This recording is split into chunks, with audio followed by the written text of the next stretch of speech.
All right, guys, welcome to this not live webinar. As you know, we've been having problems with the connectivity, so thank you for watching this streaming version. Yeah. Today with me I have Paul Gagné, who is, I would say, the legend, the secret weapon that most people don't know about but should. And today we're going to be talking about one great training tool, the Thibaudeau flywheel system. I'm personally using it for rehabbing my shoulder. As you might know, I have 2 torn rotator cuff muscle and a bicep tear on my left shoulder. So Paul is helping me with that. So we're going to cover that a bit, but mostly we're going to see various form of exercises, how to use those tools, what they're good for, and how they compare to other training methods like weightlifting and pulleys. So for one of the rare times, I'm giving the floor to somebody else. I'm just going to be a bystander asking questions and making unwanted comment when needed. So Paul, the floor is yours. Perfect. Thank you, Chris. Thank me to coming to Quebec City in a beautiful area, but it's more Lévis, but on the other side. Yeah. They're still waiting for the third, what they call that? The third connection, but anyway, we won't go there. Yeah. I've been using iso-inertial technology, the Thibaudeau system, since 2012. And very short story, when I was introduced to it was in August 2012.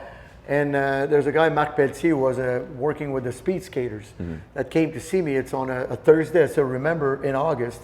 And in August, as you know, my hockey players, they're kind of tired of seeing me. Yeah. And they're like, it's 2 or 3 weeks before camp. Yeah. They want to go, we always go on the ice around 4 o'clock, and it's like around 2 o'clock, he comes in with his machine. And I still had 4 guys with me. And we have a force plate to measure vertical jump. And all 4 were flat. They say, guys, go and get dressed, go relax, and we'll be on the ice at 4. I'm the coach, but I don't have to get dressed. Yeah. Tracksuit is easy. Then he comes in with his machine. I tell the guys, please, I need just 1 round just to see, because I've never seen these things. I'd worked with a cone one, was okay, but was very slow, and one with a strap, and it was okay, but it was like, I felt like, okay, it's easy to time it. Then they had promised me this one's going to be the Ferrari. All right, brings it in, and I got 4 of my guys, some of the top pro guys in the NHL, and they do 1 set, and I put them on the plate just to see, there's a bit of increased vertical. Okay, don't get excited.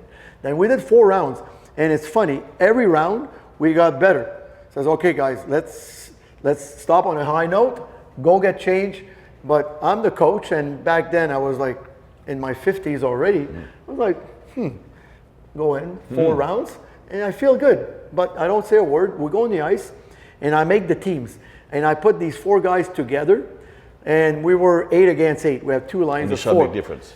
And I felt it because I'm the coach. Then the guy says, "Paul, I feel like I have springs in my legs." Shh, don't say a word, because the other guys will complain. You know, all these high pro guys, they don't want to lose, even if they pay me high money. Yeah. And then they destroyed them. Then the day after, you saw them, they're coming like, and then they see the machines. What's that? Says, guys, okay, that's the surprise we had yesterday. Yeah. That's the secret. Then on Monday, I called Mark. Here's your check. Thank you. And then since then, we started to work with it. And with the Dufour Lapointe sister, we helped them a lot with the Sochi Olympics. We did a couple of, like on CBC, we had a show almost. And I've seen some of the stuff you do with them, it's crazy. But it's very cool. Interesting when you understand the concept. It's very simple. A flywheel, we always played with a yo-yo when you were younger. It's a cord, a shaft, and a disc. You pull on it, and the thicker the disc and the heavier disc, it recoils fast. Yeah. It's called eccentric overload, but it's not true eccentric. It's the transition of eccentric. Because if I take as an example, if you look at that little thing, if I pull on it, you'll see that the disc will turn, but stops. And then I have to restart it again. But the quicker I start and restart, this is the key point. This is why the Thibaudeau, they made a very special design with the cords and very highly fine recoil movement.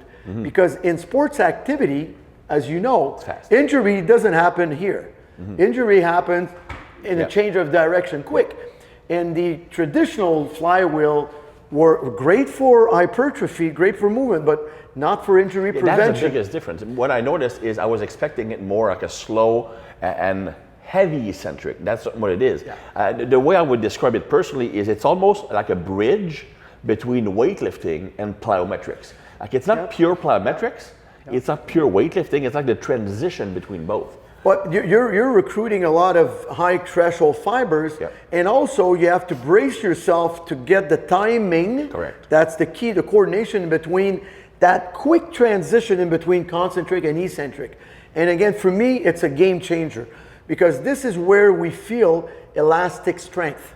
And we actually did a research in 2019 with my colleague, Dr. Mathieu Boilly, he's a radiologist, and we had about 30 people, all different ages, different background in sports.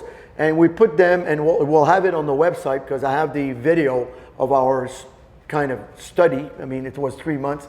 And we did people on this apparatus and on a belt squat because I wanted to imitate as much of that similar.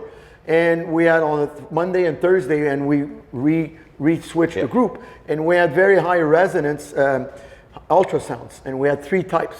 And Mathieu, the doc Boilly, took quads and hamstring and patella tendon and Achilles tendon. And what was surprising is that with regular squat, the muscles are getting very activated, but not the tendons. And that's not great because that pulls on the joint. Yeah, but most athletes, they get injured because their muscles are too strong for their tendons. Then with the Desmotech, what we found immediately after one set, the tendon, the patella tendon and the Achilles tendon were getting red very quickly. Then the signal was better. When you signal like that, it means that you're going to be able to use the elasticity to break the inertia and to come back. Acceleration, deceleration.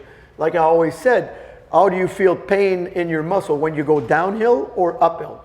Always downhill. It's that eccentric, but it's unstable. The good news with the contraction is so quick that it's kind of a perturbation. It's not unstable because you're stable on a platform, but you really need... It's a sudden need for force production. You need your quick RFD, I call that, or unpredictable RFD is there. And for me, training hockey players, even recreational, most of my clients in the corporate field, they're either weekend warriors, like you train people like that. They play pickleball, they play tennis, they play golf, they're very active. And most of my clients, they purchase that, they have it in their own gym. The good news is that because it's so precise, you need a bit of a learning curve, but when you learn it once, it's like going on a bike. It makes other exercise very easy.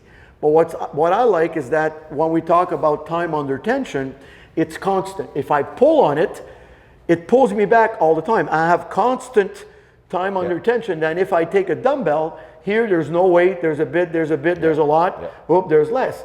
Then, I mean, don't get me wrong, it's still okay, but first of all, it's very predictable. Your brain is not stupid after a while. I think that's the biggest thing though. I mean, those unpredictable need for force production. Like when you're playing sports, at any given moment, the muscles might need to fire, and it's more reactive than voluntary. Exactly. So I think that kind of trains that because you know that you're going to have that shock, but you don't know where it's going to happen. Exactly. So I don't think you can actually voluntarily contract the muscle. It's reactive.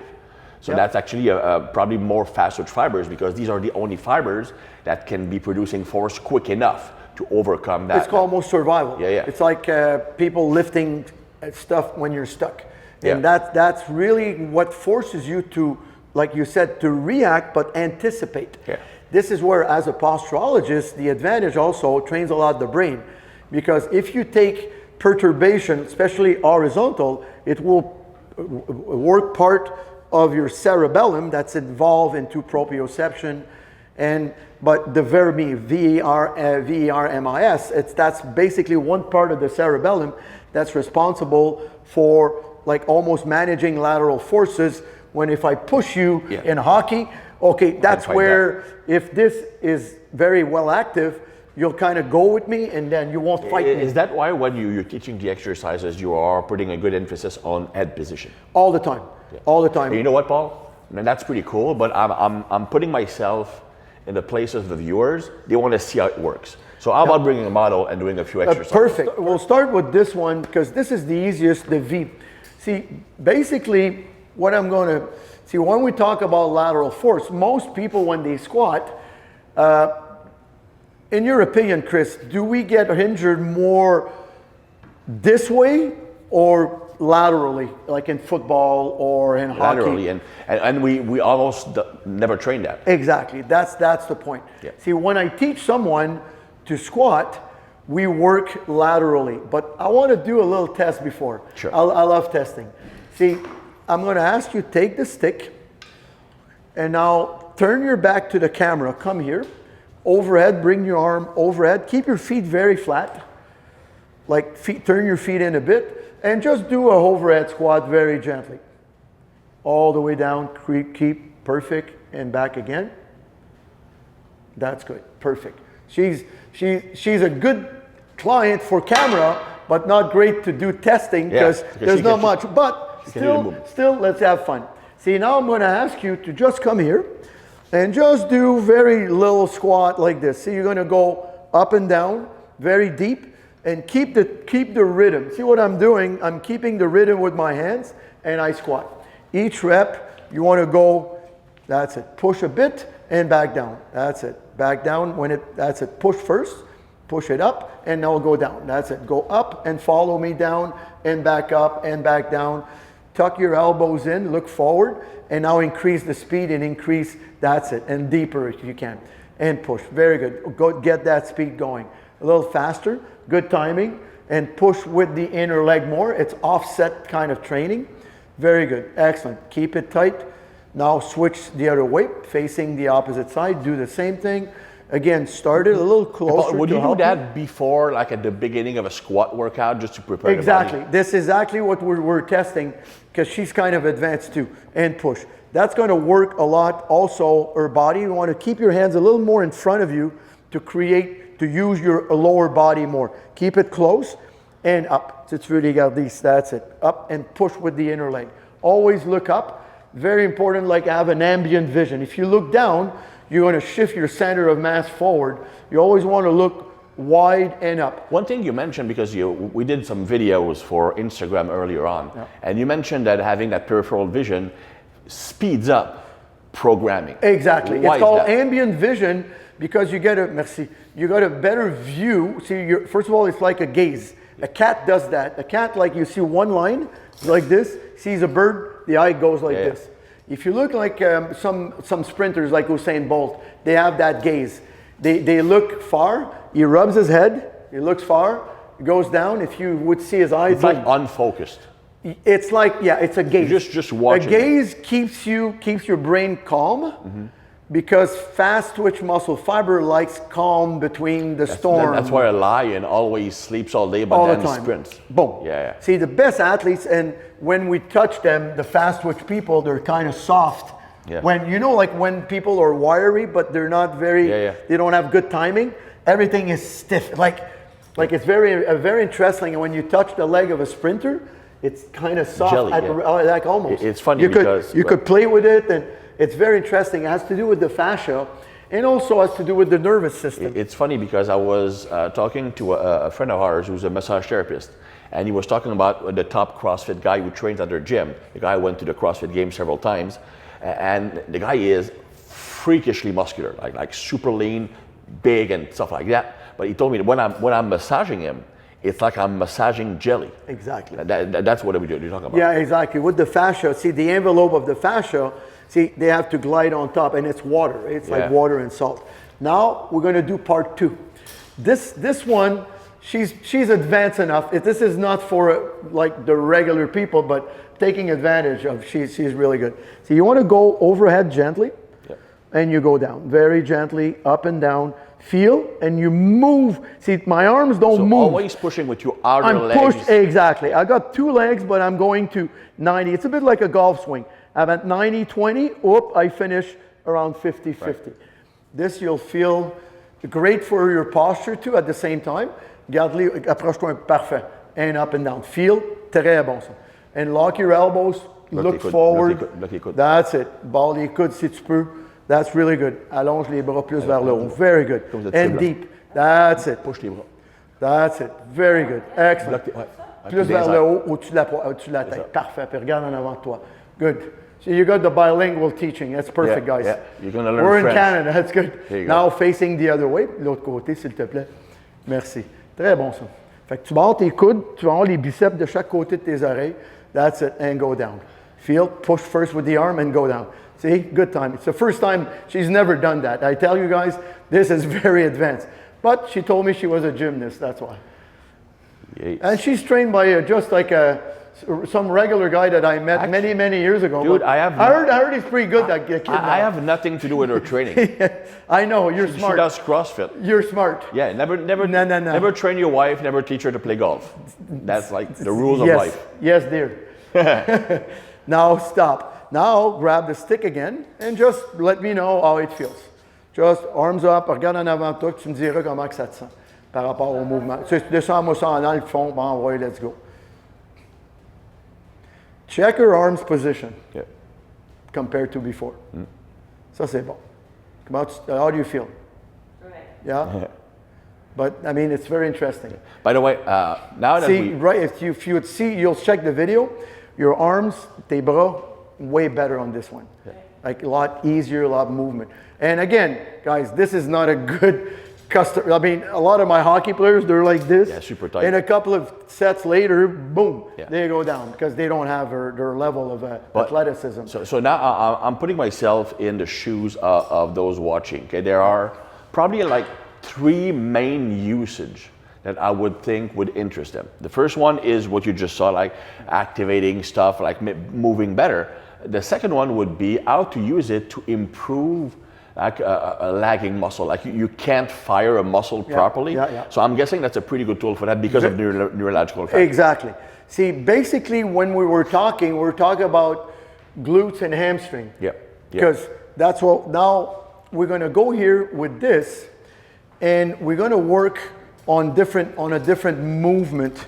We're gonna use your harness and you're gonna be in front.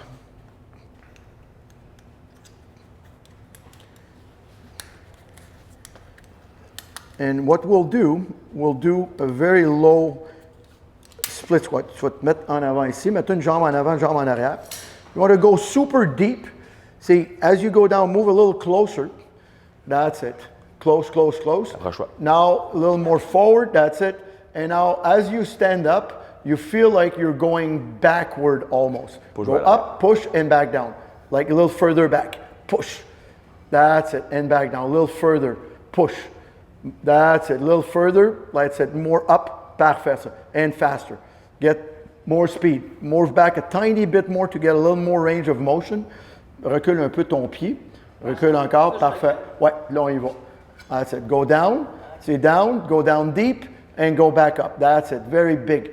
That's going to activate a lot. See your toes? That's great for the portion of the quad right in front to activate just before we do the hips. Because we want to code. See, the rectus femoris is in contact with the glutes. A lot of people that they want to feel their glutes and hamstring, they have to fire up. Now, prends l'autre jambe. Do that's it. Same leg. Go down deep. That's it. And go back up. That's good. Very good. And back up. That's really good. Up and down. Very good flow. Good flow. That's it. For her, so your movement is getting more fluid. And the timing is important. You got the word, Chris. Yeah. Timing is the key.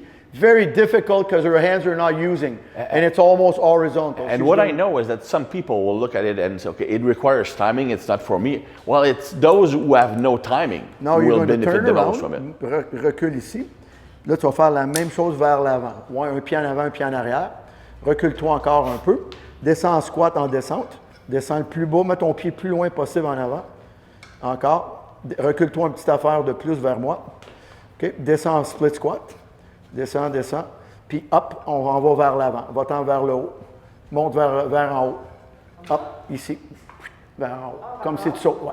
Vers le haut. Parfait. And back down. That's very difficult because she doesn't see it. Up and down. Prends ton temps. Recule. C'est ça. Up and down. That's it. Go forward. Don't touch the ground. Speed pose. C'est ça. Almost a jump. Touche pas le sol. Attention à ton genou. That's it. Up and down. Très bien ça. And push. Very good. All the way It's already up. less bad than me. No, she's really good. That's tough. Without arms. Now switch leg. The key is to go in that, like you feel like you're jumping. Move back a tiny bit more. That's good. Now go down first. Go down, down, down, down, down, down. Now go forward. Up. C'est ça. Va-t'en vers l'avant. Vers l'avant. Vers l'avant. That's it. Go up, forward, forward. Go forward. Whoop. That's it. Keep. It's very difficult. That's it. Go up, forward. Keep. That's it. Now it's better. You're getting there. Take your time. At the beginning, you have to be patient. It's your first time. It's very good too. That's it. Go up, forward, up. That's it. Very slow. Take your time. Feel and up. Feel the movement. Feel.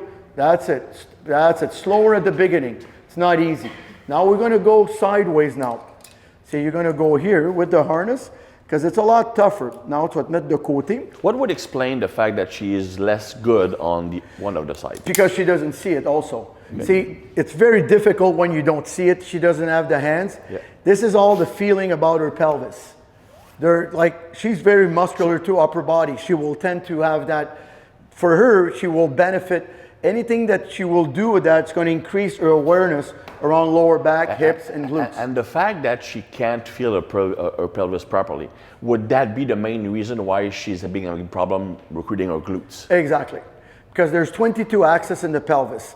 And if you have a bit of SI joint problem and stuff, which is her case, you will have a bit of what we call glute anemia. Yeah. These exercises, it's almost like when she was young, she did the hula hoop. This is the key. That gives you pelvic. Some exercise, she won't look good. Mm-hmm. That's normal. But already, I progress her. This would be after 2 weeks around the waist. Right. I would give her in the hands. Right. But for the purpose of the video, and I don't live around here, that's why. Now, you're going to squat down deep, tu t'en vas vers ici. C'est ça. Là, tu t'en vas par là. C'est ça. Là, tu t'en vas en haut. Va-t'en vers le haut. De l'autre côté. Descends ici. Descends ici. Là, tu t'en vas vers le haut. Push and back down. That's it. Push. Parfait, ça. Rapide. Vas-y avec les hanches. C'est ça. Plus rapide. Attention, t'as une petite seconde. Descends. Descends, descends, descends. Là, vas-y. Puis redescends. Rapide. Parfait. Exactement. Rapide. Perfect. Speed. That's better. Now you got it. Va-t'en un peu plus près. That's it. Un peu plus proche, puis là, pousse. C'est ça. Push with the foot. Push with the foot, guys. Push, push. Excellent. Now you're in. Push and pause. You have to pause. Like you said earlier, Chris, timing is the key. Yeah. Feel, wait, and go. Especially Feel those, for example, her background is more in CrossFit, so she's used to rebounding. Exactly. Push. Now, on va le faire l'autre côté pour égalir. That's it. The key is this. See, when I'm here, see, if I go too far, see, I'm here. See, I wait. I wait for it. Boom. I wait for it. I wait for it. Then I'm able to. I could jump if I want. I could do whatever I want with that. It's just the timing, like the yo-yo. Mais allez ce côté ici. Why? It takes time. And I've seen the same thing with pretty much a little closer. Every athlete who's naturally explosive. Feel. Now squat. Puis tu t'en vas par là, pousse, puis tu ramènes. Parfait. Vas-y tranquillement. Tu es all ready. And there's always one side a little better than the other one. That's better. That way. So it's like that's it. That's much better. Look at that. And push. That's it. Puis vas-y, pow. Comme si tu sautes. Exactement. Là, t'es dans la fesse. Now we're talking glute. Because we can actually see it exactly. Eccentrically, she's working her glute medius. Concentrically, she's going also with her adductor. Great for her pelvis. Look at that movement. We can see it contracting. Look at the movement she's doing now. Flexing. Yeah. Exactly. Ça c'est bon. That's what I'm talking. Yeah. And stop. See, this for her would be quality glutes, way better than any type of like glute bridge, because she's working one leg at a time. And when she's going to do a clean or a snatch, it's going to have a transfer. Because you're never on two legs. T'es jamais sur deux jambes. Never. You're always on one leg. When you walk, it's called a Powell balance. When I do this, 4 times my body weight goes on my right leg. But 80% of that 4 times my body weight goes on the glute medius, the fessier moyen. Most people they spend too much time glute max and not enough time for glute minimus. Medius. Now we're going to work that directly to help you activate that. That's the key, that block. Boom. Oh yeah. See, now we see what we're talking about, that transition. Yeah. Kick and back. Now we're talking. That's it. Control. Works both legs at the same time. As she gets better, tiens-les dans ta main, mais lève-les du sol. Tranquillement, serre-toi-en juste au cas. That's it, just okay. Now we're talking. See, now we're stabilizing a lot. All the ligaments also on our other leg and the pelvis and the knee too. Yep. Now we're talking. Now you feel the hip. Now you're in. That's it. Very good. Now switch leg. It's not easy. It's like after a while, see, you'll be able to go in that position without holding. So you get into the position, you look, you feel the movement, you control, abs tight, you could play with it, you could do internal rotation, you could do whatever you want with it. Touch, touch back, and keep the balance. You have to really stabilize yourself with that movement. A lot of abs to involve. And that's why I wear these shoes. Fais l'autre côté aussi, juste pour t'équilibrer. That's it. La bonne distance, ça devrait être bien ici. Garde le corps droit. Tiens-le avec cette main-là, ça va t'aider. That's it. Body straight, look up, perfect. And those, although they look like, okay, kind of a Jane Fonda exercise, it's not. Believe me, ask her, there's a lot of work in that thing. And because of the high speed, high velocity, eccentric overload, and you could change the range of motion. If she gets a little closer, it's going to be a little wider. Then you could play with it. Then if she wants, plie ton genou, vas-y en rotation interne, c'est ça. Internal rotation, it's not easy. A lot of people are very good. A lot of hockey players are very weak there. Très bon ça. See, when you want to get more abduction or flexion and extension, get rotation. Yeah. That's one of the key for shoulders. Any ball and socket joint, get the rotation in. Ça, c'est très bon. See, when you're talking about the glute, now you're in. That's glute minimus. He's the only one working in internal rotation. He's the single guy. He's also involved in a lot, when the weakness is there, a lot in hip replacement. A lot of people are very, very weak. It goes back to something I read recently, that body is a rotational action. Exactly. Every movement is rotational in nature, even when you're moving linearly. Yeah. See, basically, when we, and also like we could see, although we don't have a lot of weight, and since your first time, our heart rate is up. Ton cardio, tu le sens déjà. And it's very, very, very, very simple. That's why I like these exercises. Again, I work with seasonal athletes, like hockey players. Mm-hmm. We have like 12 weeks sometimes, if we're lucky, 10 weeks. We got physique, we got CrossFit competitor that they have to squeeze in a couple of competition. They have to peak at each time. And one thing I see very useful for CrossFit athletes is, I always said that the main reason why the injury rate in CrossFit is so high is that their eccentric to concentric ratio is very low. Exactly. So force absorption is not as good as force production. But most people, Chris, as you've seen, we're from that school of more bodybuilding, more powerlifting. We like to lift heavy. But in reality, especially as we get older, you're a lot younger than I am, but as we get older, we want to keep that speed, that range of motion, that what you're able to do at different angles. Yeah. And that's the only way to do it. And for me, it was a game for myself, not because I trained my athletes with it, but it was a game changer like 12 years ago for that conditioning. And I hate to do cardio, vast like training, like on the bike. But that's one thing I noticed, because ever since I started introducing that, as well as more rotational exercises at the beginning of my session, either with bands or with stuff, is that when you start to involve the core, because the breathing is affected, you get a conditioning effect out of what would be normally muscular work. Big time. By the way, now we covered the first two things that people would probably want to know about, like activation, learning to fire muscle. Yeah. But what about the big guys who want to use it to build muscle? I mean, because that's one question. Can I use that to build muscle? Oh yeah. Basically, you could work. What I like about these apparatus, you're able to do, because it's supragravity. Yeah. See, you could do semi-open kinetic chain like we did, or closed kinetic chain completely, and changing the angle of your movement will change the recruitment. Yes. Now, you're gonna, and we had a bit of practice before. That's fun. Well, she was good. You had a laugh, I had practice, because I didn't just say I'm not good at that movement. See, when you do that, guys, if ever you have one, always hook your athletes, and you want to be having first your navicular align with it, like with the center of the box. And what I'm going to do, see, at the beginning, she's going to do only an activation of her calves. She wants to look forward, And just go up and down on the calves. Juste les mollets. Lève les talons dans les airs, juste les mollets, tranquillement. Up, parfait. Just, she's good. She's able to bend the knee. The key is to feel that she's keeping the rope under tension. That's it. Up and down, va plus haut encore. C'est ça. Parfait. Ça. And up and down. I'll make it just a bit shorter. That's it.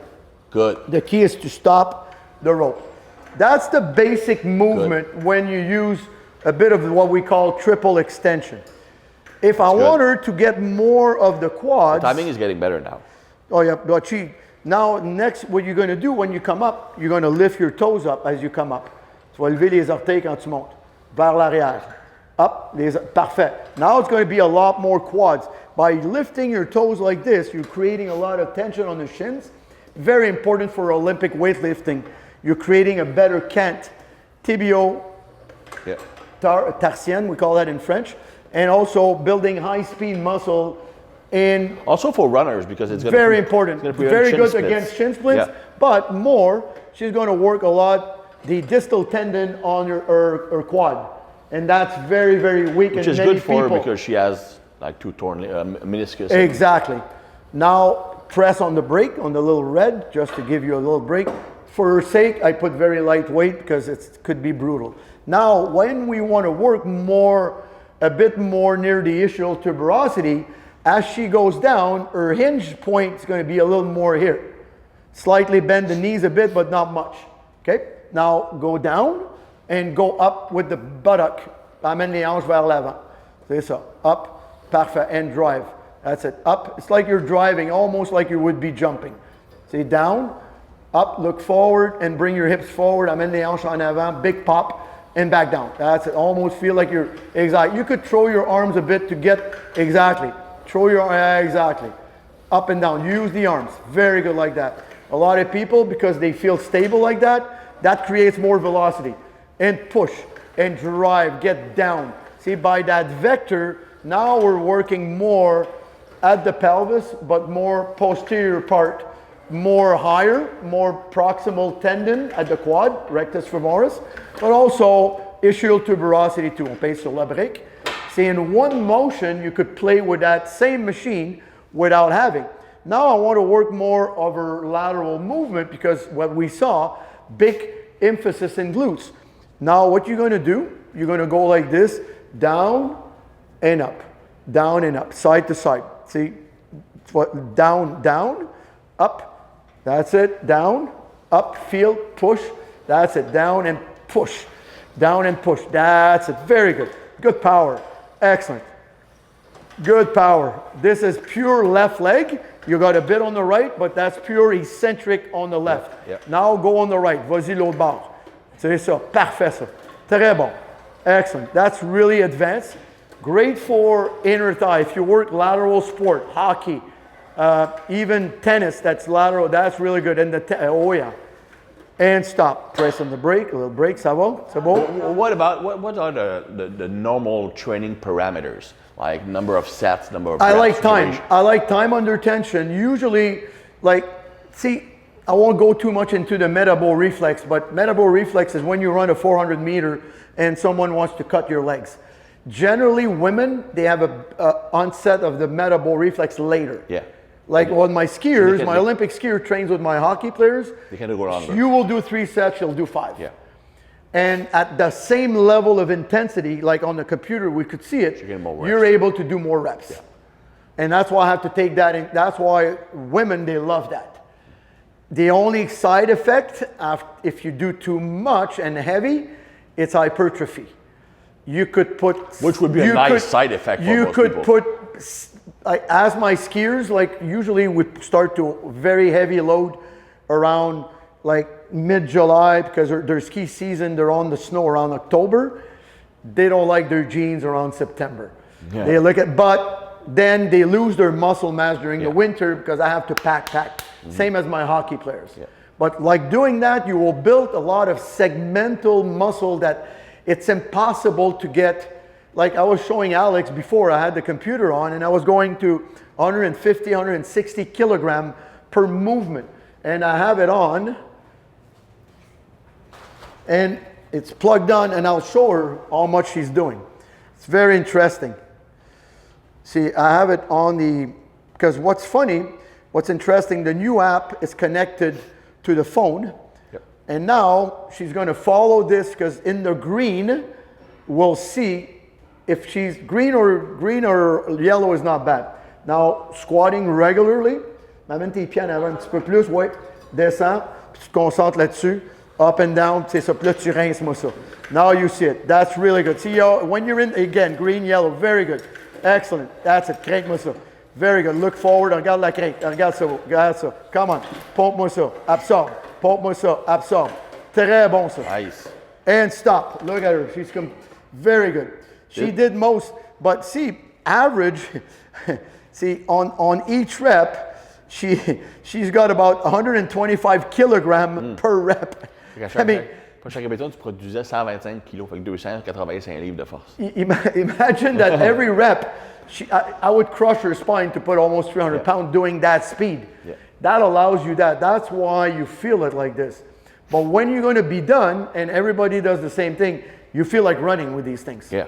You feel like, that's why when we did the shoulder early on, when you let go, it's almost a potentiation. There is a big potentiation aspect of it. And this is what I like on these movements. You could do on a split squat, mets une jambe en avant, une jambe en arrière, mais mets-toi face à là.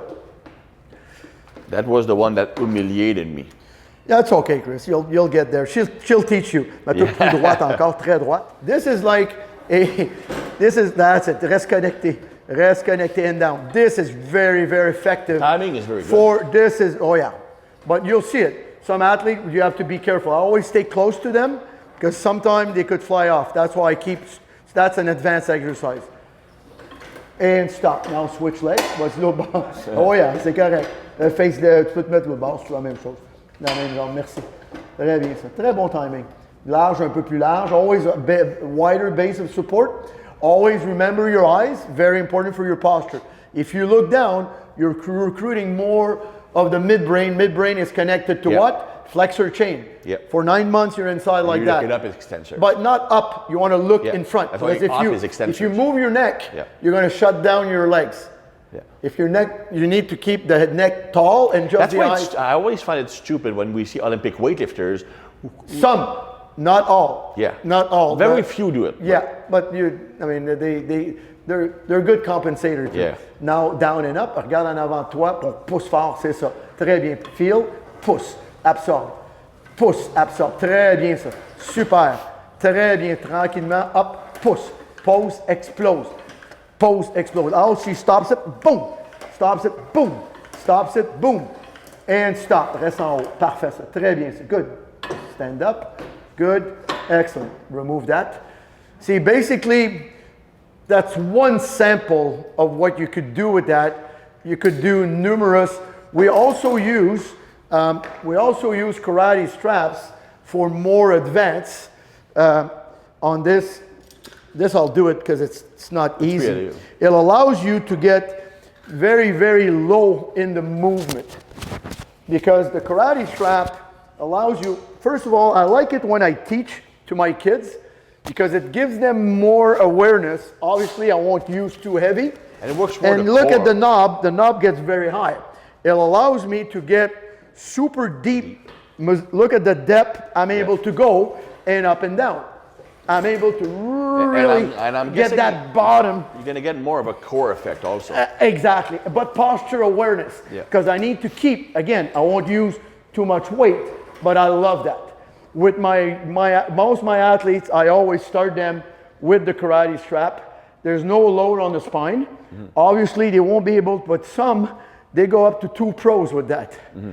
They get so good that they will produce less power than with the harness. Yeah. But it's more applicable, transferable. Exactly. You got because you can't cheat. Yeah. See, we have other harness with the strap on the shoulder. A lot of guys will use the trap. It's not bad to create that eccentric overload. Mm-hmm. But as a transfer, and I have like 8, 9, 10 weeks, and also safety. Some of the kids, they don't do that. They don't have that during the year. This is very, very safe with the karate strap. Mm-hmm. The waist harness is very safe also. If you do very heavy weight, you have to be careful because you tend to go crazy. you could really put weight pounding on that. Which brings me a question. How would you use it differently between off-season and in-season training? See, that's a great question. Like, we periodize it, let's say on a 12-week program. After the first 4 weeks, I like kind of a functional or transferable hypertrophy. The time under tension is going to be kind of long. The weights won't be that light. It's going to be like, I would say, 75%, 80% of 1 RM. It's hard because you can't concentrate, you can't calculate that, but I have their power. We do like a power test with the software. Then for about 3 weeks, then I will transition into very, very heavy. We'll use like 2 pro discs. Some guys, they go up to 4,000 watts. I had guys going up to 450, 460 kilogram per rep. But we keep it very short. We go on a 6-second motion. And then we're going to start in the transit. We're going to try to keep very heavy, increasing the time, the density, going up to about 10 seconds. Some guys, we need to drop down a bit of the weight because it's too much, but I don't really care as long as the 10 seconds is quality. Yeah. And at the end, we're going to go to 15 seconds. And I will combine it. Like, as an example, I will do very heavy, like 2 pro discs at super heavy. I will remove it, give them a minute break, and then we'll do what we call a starting motion. They go on the whistle for 6 seconds. They move, I whistle, and they have to go. Okay. As fast as they can. I don't really care about the depth that much. Just the speed. It's the speed. I mean, 45 degree to 60 degree knee bend, but I want speed. Okay. And that's one phase. And then the next workout will do what you did with the complex. Very high tension, high symmetric. Yeah. If they can, in hockey, it's very hard to do Olympic weightlifting. Most guys, they had wrist injuries. Then I will go range of motion. I will go to a heavy either front squat, 3 reps. Or for some guys that they're very tall, front squat, they can't even load more than 225. I'll go directly on that, very heavy. I will give them a minute, 90 seconds break, remove the big plate, put like a medium plate, do another set of 10 seconds, and then jump over hurdles. Okay. And that's going to be, and we have trampoline too. Like I showed you video with Justine Follapointe, the skier. We'll do rebounding for about 10 seconds in hypoxia, completely exhale, and she will go for 10, 12 seconds. And from a recovery standpoint, I mean, how would you compare that to weight training as far as, are you sore the next day? Do you need more recovery Very time? Good question, Chris. No, because it works more the fascia. Because the signal of the tendon is the key on that. What happened is that when your signal is better, you're kind of unloading your muscle. You leave your joints alone. A lot of the hockey players in season, they use that a lot. Again, they will use it. I didn't answer your question earlier. A lot of guys will prefer to go very heavy with that in season, but only 2 sets. Short duration. Yeah. Like 6 seconds, all out load. Some other guys will do a combo of 6 seconds, but I don't want them to go above 10 seconds in season. Okay. And you know what's very interesting? I was always against training after a hockey game. I changed over time, and a lot of the guys will do that after a game, depending how many minutes they played, and they feel better the day after. Nice. And what would be the maximum of frequency? Because, well, you know me, right? I'm someone who's excessive by nature. I'm using it for rehabbing my shoulder. And I also want to integrate some of these cool exercises. What's the maximum frequency per week in use it? Do you need a day off between session? Depending what you do. I use it 7 days a week with my athletes. But you need to rotate the body parts, or you can train I rotate the body parts. I change the load. I change the tension. I change the range of motion. I mean, for me, I would tell you the last 12 years, outside of when they can do a good front squat, back squat, when they can do good Olympic weightlifting, a bit of dumbbells and there, a lot of body weight. We do a lot of like chin ups, still do a lot of stuff like this. The rest of it is mainly that. Okay. And you could do like I showed you. But from a recovery perspective, let's just for my rehab on my shoulder, I could do that every day for my shoulder. It depending on the range of motion and the movement, but at the beginning, that's yes. So if you are like, I would probably guess that if you're working the end range, you can have more frequency, and if you have the stretched range, you can have less frequency. Exactly, but depending where, if you avoid the pain, you need to create, see, I would give you variation over time for your shoulders. Then obviously it's like learning a new language. When you have an injury, your brain is injured too. The trauma is not only at the joint. And then what happened is you have to re-educate it. Doesn't mean long. That's why I love it. For your new program longevity, that's what I explained. These things, within like 15 minutes, you could really work out. It's the same thing you could use with upper body, like I was showing you in your future exercise for rehab. Doing a lot of the front press with the karate strap is amazing for that, because what happened is that what you have, because the straps are in front of you, you need a lot of stability from all the shoulders, from the rotator cuff, because that thing pulls you forward. And you could change the range. And what I like, look at my arms. If you remember the old Arnold press, the old Arnold press is smart because it's a rotational movement. There's no friction. But people do it wrong though, because it's not a press that you're turning up. It's a rotating motion. Like you're making a circle. But that's what the joint is. A hip is the same. A hip movement. That's why this allows you to move like she was doing.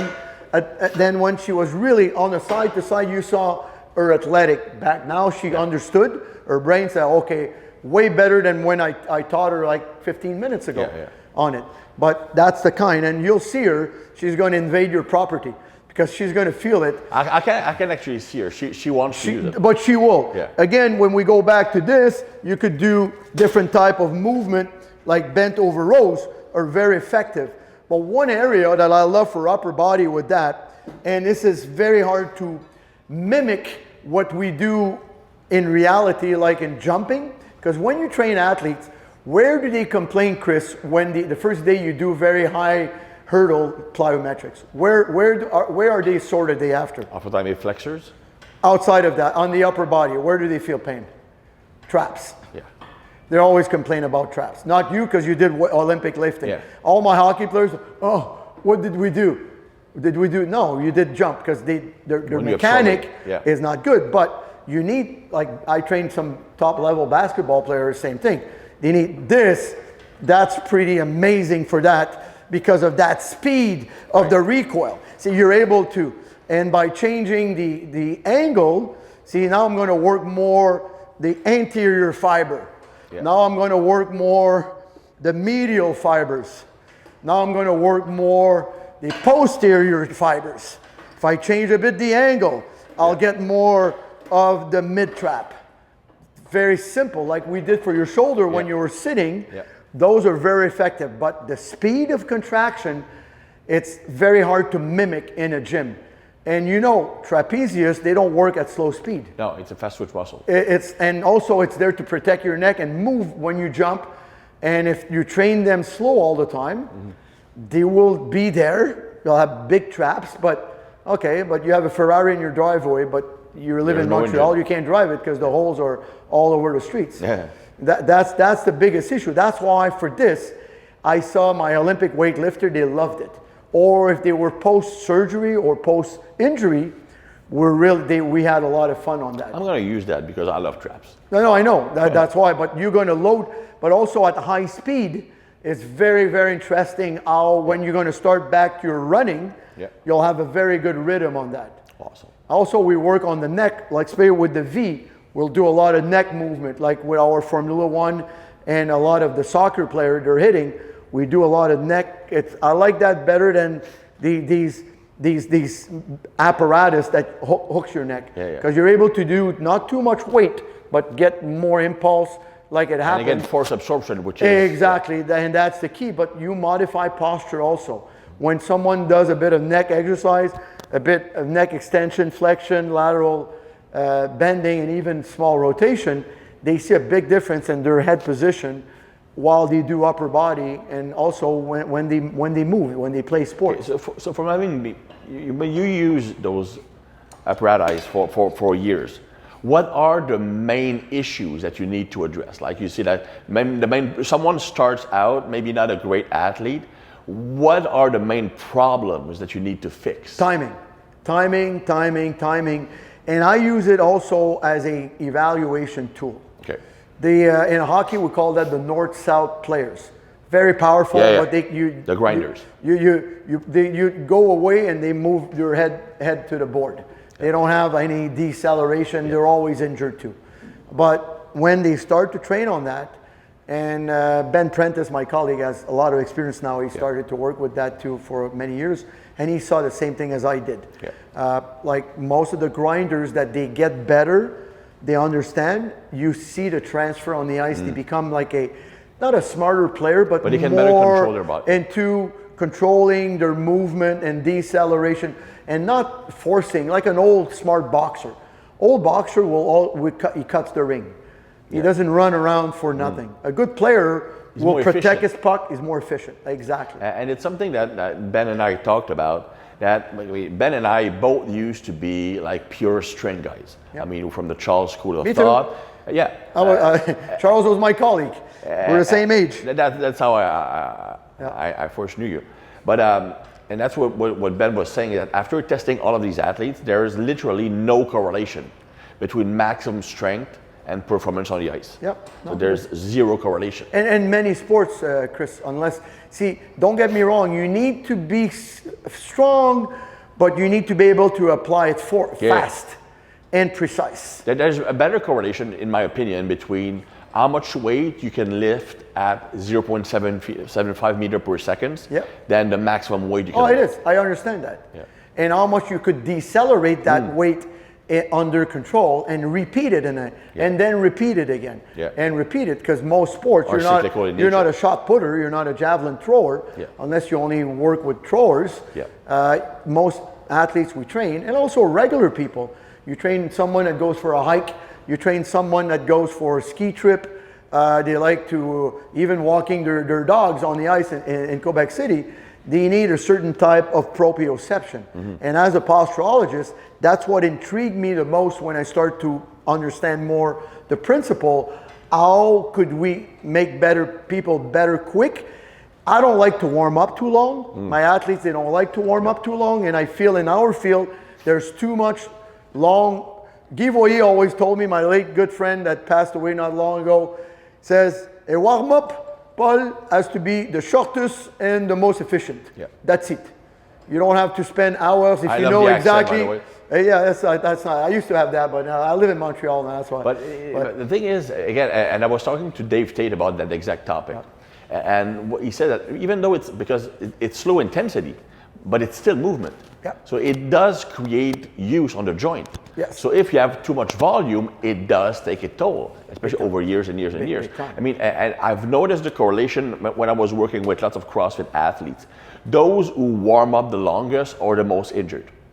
And you'd figure, they warm up long because they get injured. No. They get injured because they warm up for too long. Exactly. The body becomes more brittle. And also not enough load. We have no choice. The bone structure, we're on Earth. We're anti-gravity creature. We fight gravity. If you don't create supragravity, like with I'm very pro, very, very strong isometric. I love that. Like I do a bit of, I don't know, I call that endurance isometric. There's other words for that, but I mean, you could call them yielding after whatever. But I like when I apply force to the person and the person applies a lot of force on it. And we have a force plate from Desmotech, the e-board, that measures that. And this I like, because people with feedback, they get better. Mixed with that, for me, it's like, and a bit of body weight, that's for me. And a bit of plyo, like med ball toss and stuff like this, and a bit of mixing with hurdles. Not a big fan of ladders sometime with a warm-up maybe, but I'll use lasers. I brought the vector ball. If you bounce it on the floor, it changes color. This is great for brain activation. I use with my kid those light pods. Very good. That just lights up, and we're just playing in the very smart. We do that on the ice. We even use it with this. When you do lateral movement with the V, and you put the pods. Very interesting, because you need to look at the pods, but that machine has their own brain. Yeah. And then Marc-André Fleury, the goalie that I've been training since a long time, he's very good. We bring the pods on the ice, and we have that, and he's attached to this, and he has to do movement. Nice. And he sees that, like, again, I could talk for hours. The key is that my athlete feels better. And I'm paid by the athlete, and the agent likes me. If the guy plays 20 years in the NHL at X amount of $1 million a year, everybody's happy. Yeah. And then when he finishes his career, he's not in a wheelchair, and he has all that money, but he can play with his kids and play golf and still train. And especially play golf. But still train with me. Yeah, it's very surprising how much of my ex-athlete, they stay in very good shape. That's a good thing, because you see so many old athletes just broken up and overweight and all. Like, I don't want to mention Keith Kachuk, but I'm going to mention. Oh my God, it's crazy. But it's inflammation. Yeah. See, the thing is that first of all, they eat a lot, but they create so much inflammation in their body. Or they drink a lot. But they can't move. Yeah. They have to auto-medicate themselves. I remember when I was in St. Louis, like Keith was like 225. Yeah. He went away for 3 weeks in Boston, Yeah. came back at 265. Yeah. No. And then he was like suspended for 3 weeks. Yeah. He had to train 3 times a day just to drop that weight. But it's even that, and at that age, it's even worse, because you create more inflammation. Yeah. See, it's like, that's why a lot of the guys. Nelson put him on a fruit and veggies diet back then. Yeah, no, that's it. And by the way, because one question that's bound to happen, what's the difference between a Desmotec unit and the other companies? Like I explained before, see, this is like most Italian design, this is the Ferrari. The other ones are great, but it's like a Volvo. I mean, it's a great car. It's more for slower movement, more for fitness. And the durability, that's what, at the beginning, I was very skeptical, because in our mind, German cars are tough and the Italian cars were, but I tell you, mine are I still have the original one they made in 2012. It went to 3 Olympics. It's in my car. Alex saw it a couple of times. You saw it on video. And the 2V pulley, one was the first prototype they did in 2012, I think, or 2013. They've been beat up, I tell you, my friend, and they last. That's why I'm still working with them, because most of my clients, that once in a while you need to change the cords, but if your athlete is very well timed, I have maybe this summer, I didn't even change my cords yet. Nice. And I had like, 25 hockey players working on them I'm daily. guessing the customer support is pretty A-okay or something. But it's, in Canada, it's pretty much me. But I mean, it's fun. But they have great engineers. Yeah. See, engineering in Desmotec, it's most from Torino. Torino, it's like the MIT of the US. Yeah. And Alberto, the owner, is from there. And I tell you, they have a link with Pininfarina that they make Ferraris now. They make their own equipment for Desmotec. It's very, very interesting. Nice. And it's a small company. That's why we go in the back. I like to spend time with the guys and watch what they do. And they have a nice little gym lab that we do testing, and I miss it because I don't go as much as before COVID. I used to be there like 3-4 times a year. But now I'm putting myself in the shoes of the pure meathead. Yep. Okay, I love big deadlifts. I love big squats. Yep. Okay, 2 questions. First, I don't want to stop doing my big lifts. Yep. How can I combine both? Yep. And how can I use that to benefit my big lifts? Well, I mean, at the beginning, you want to do a little phase. Like anything you learn new, you have to be willing to, I mean, if you're a power lifter, you have a competition in 3 weeks, don't start that. But if you have an injury and you have a competition in 3 weeks, you need to start that. Mm-hmm. Very good for injury prevention, also to activate the brain. See, if you take barbell by itself, if you make a diagram, barbells, see, you understand force velocity curve. See, basically most sports are in the middle, most sports. Most training, that traditional, was a big phase up force max. Then there's bodybuilding a bit, usually in the middle, like just for a while for a hockey players, I'm talking. Then we go very heavy, and then we go super speed. But we don't spend a lot of time where the actual sport is. It's always the extreme. That's the problem, is that, first of all, most hockey players are not great runners. You have to be careful. And not great lifters because of wrist and shoulder injury. That's the biggest. And also because they don't practice lifting. Exactly. It's technical. Then they're stuck to do always the same thing, trap bar, that I'm not a great fan based on by my own study and many of my colleagues. Once in a while, because guys, they lift way too much weight to their capacity. Because there's no eccentric at the beginning. You grab the thing and you pull it. There's no your body, there's no prime. And also, because of the range, you're creating a lot of compaction in the hip. A lot. I've seen that with guys, because a lot of hockey players, they have osteophytes in the hip because they skate too much in the summer that we never did when we were younger. And they trade, normally they could squat maximum like 2.5, 3 plates full. That's rare. Then they'll grab 7 plates on the trap bar. And that's a problem without having to decelerate it. It's also a shorter range of motion. Exactly. And they really load and they don't really, you see their pelvis. I've seen atrocity with that. That's why I use the trap bar. I like it for jumping. I love trap bar jumps. That's what I do. love it. I mean, I don't have to load too much, but the mechanic of it. There's no compression of the spine. And I like the old trap bars. If you remember the one, they're open in front. Yeah, that's what I have at home. This is perfect. This is not too, you can't go crazy. You can do farmer's walk with it. Exactly, and you could do lunging.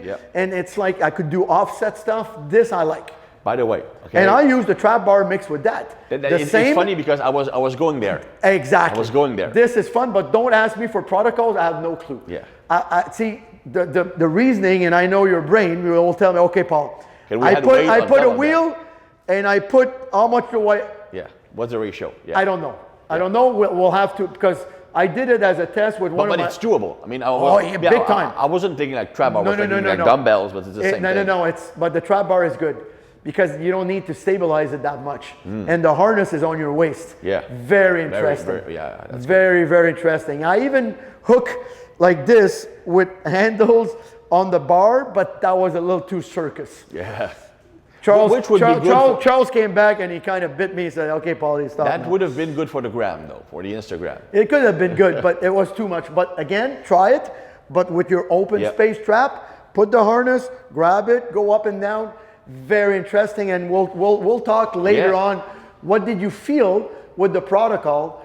And I think if we check maybe vertical jump, but you know where I see the difference with that? And you can do broad jump. I see the broad jump, and also the penta jump gets better. And you can do a contrast. I've done it, and I let go. Trap bar, exactly. That's what I did. I did 3 types of exercise with it because I couldn't load too much with the trap bar. I did both. I dropped the trap bar. I did 6 seconds. 6 seconds off, 6 seconds, remove the harness, grab the trap bar, 6 second jump. And then that's nice. I was kind of I kind of want to do it right now. It was really fun. And I didn't have that much weight on it. I only had like well, you need a weight 45. You can jump I only with. had like 45 on each side on my trap bar. But the one I have is the original one from BFS. So it's the 65 big one for tall guy, because I wrote an article with Kim Goss on that. If you go online, BFS, I was with Sylvain Girard. I invented, like, we do chin-ups with that. We did dips. We did like... That was a great magazine, like through strength and if you go back, I mean, I have to... Kim told me he's going to put them on my website one day. I have about 40 articles that we did. Like, Kim, I didn't do it. Kim did. I'm the actor. You also wrote a book together recently, right? Get stronger, not bigger. Very interesting, but for women mostly. But I mean, like, well, any athlete like either a weight class. Kim did a very good job on the drawings. Not as good as yours, but some were very close. That's to a yours. long story. That's another webinar. But no, it's very well done book. Sadly, selling books today is not. I won't retire on selling books. That's more a labor of love. I think Kim and I, we have to do. He's moving to Vegas now. I think we'll have to do a video about it. Like that would be. That's better. what. Because people that don't know Kim Goss knows him as a writer. He's a hell of a strength coach. That guy for Olympic weightlifting, for sports, probably for me one of the best that he's able to teach. He came a lot of time for my hockey players. He has he's not, I mean, he was one of the good one in the States. He was with Jim Smith, and he was, but he understands. Who invented clusters, by the way? I didn't know that. I always thought that clusters were from Charles. No, it's Jim Smith. Kim wrote everything that Charles did. Yeah. That's how I met him. I met him in '93, and that when I presented that Swiss 2 years, just a couple of years ago, we had a picture of Yves Etier, myself, Jerry Telly was there, Charles Staley, Lauren Goldenberg, Charles Poliquin, Paul Check, and the whole gang. I was like 32 years old back then.